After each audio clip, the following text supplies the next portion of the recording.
আল্লামা নুরুল ইসলাম যদি সাহেব রহমতুল্লাহ আলাইহির মতো একখান জীবন গঠন করো এন্তেকাল হয়ে দাজিয়া খবসরর এই পর্যন্ত নয় ইনশাআল্লাহ পর্যন্ত যেদুকুন বড় বড় মুফতি মুহাদ্দিস তৈরি করি গিয়ে এই জমিনত, যেদুকুন বড় বড় আলেম তৈরি করি গিয়ে, যেদুকুন হাদিসের বাক্য গ্রন্থ লেখে, আরবি গ্রামারের বাক্য গ্রন্থ লেখে, কিয়ামত পর্যন্ত ছাত্র হলে ফরিব যদি শেখ হুজুর রহমতুল্লাহ আলাইহির কবরের মধ্যে জান্নাতের বিছানা নিয়ে মেহমানদারির ইন্তজাম চলিব। সুবহানাল্লাহ।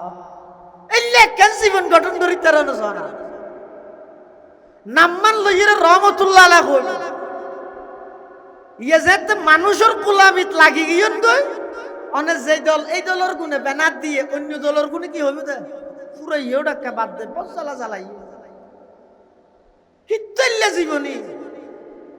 এই কিছুদিন আগে ওনারা জানন পটিয়া মাদ্রাসার শাইখুল হাদিস প্রধান মুফতি ফকিহুদ্দিন আল্লামা মুফতি হাফেজ আহমদুল্লাহ সাহেব রহমতুল্লাহ আলাইহি ইন্তেকাল হইছে। জনজার দৃশ্য দেখছেন না ওনারা অনলাইনে তো এসে তো এই সাইর একটা করে চিন্তা করি গিয়ে না আয় কি করিতে